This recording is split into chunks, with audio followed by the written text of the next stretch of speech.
You've probably heard it before. You gotta be disciplined. You gotta move away from motivation. And I'm here to tell you it's true and it could be wrong.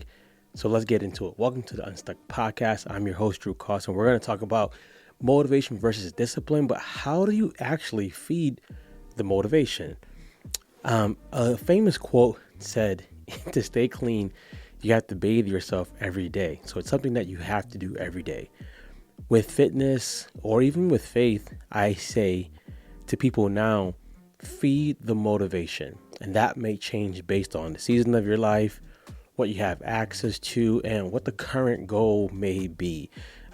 When you are 15 and you're playing high school sports, that goal is totally different than when you're 30, 40, 50 plus. So let's talk about things that you can do to actually fill up the motivation tank. Number one is what I call the dollar system. Do I have a dollar on me? I think I do. Let's find the dollar.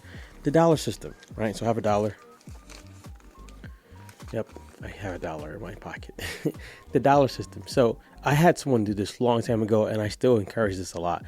Every time you work out, if you can, put a dollar into a jar. It can be a fancy jar, a mason jar, whatever kind of jar you want. Put a dollar into the jar, or if you want to put more money, cool. If you can't afford a dollar, maybe a quarter. Put it in the jar every time you work out. And over the course of 30 days, you'll get to see how much money is inside of that jar. That's an indicator of your consistency. That's an indicator of the amount of times that you persevered past your own feelings of not wanting to work out or whatever it may have been.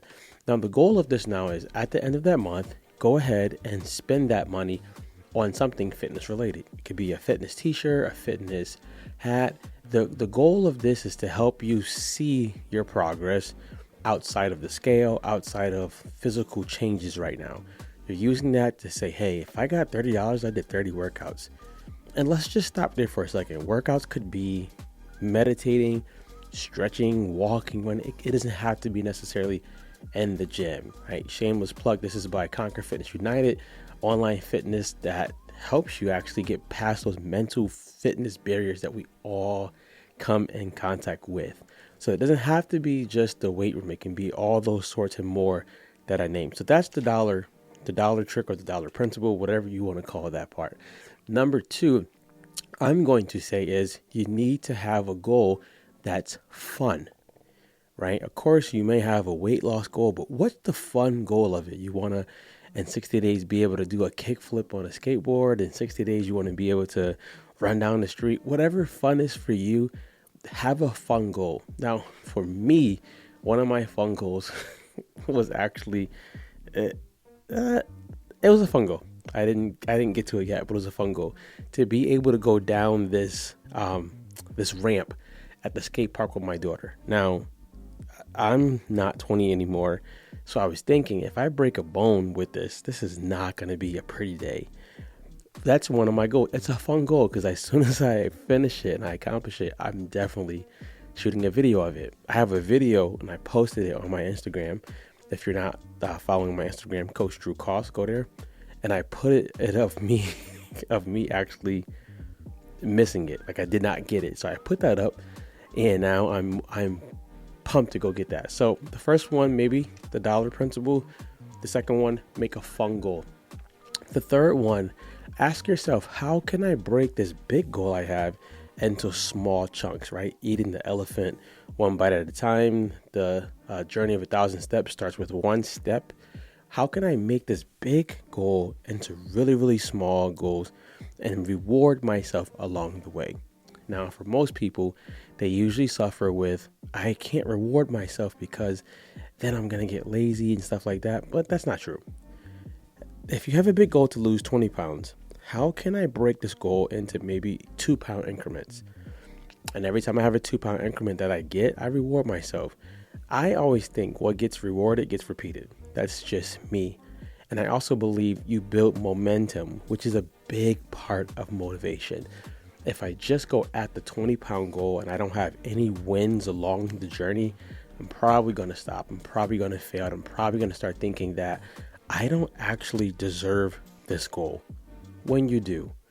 So those are my 3 things I would do to increase the motivation. Now, let's just say none of those work for you.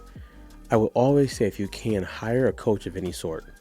If that's to just write a program for you once a month, or you visit them once a week, or however, I would say hire a coach, because at times, if you're never motivated, a coach may help you just find out what's really happening behind the scenes that we have not addressed. What's happening to you that you are not willing to put in some effort. It may be something that's totally not even fitness related. It usually is. And the coach can help you get past that mental block, that invisible fence, or that barrier, so that you can actually start making the steps that you need to make. Now, by the time you're seeing this, 75 Hard the Conquer Way is out, or 40 Days Soft is out. They're both programs that help you build momentum, build motivation, and do it with a coach and a group of people. I love that, because at times when you don't feel like working out, you got people you're accountable to who can help support you, and you have a coach that can help you as well. You just go to drewcost.com, or if you just feel like, hey, that I need something more than that, I need something individualized, something more than that, drewcost.com. We also offer online and in-person training as well. So let me know, which one of those tips are you going to implement into your life, and let me know in the comments. I would love to see that. Take care, guys. I'm out of here.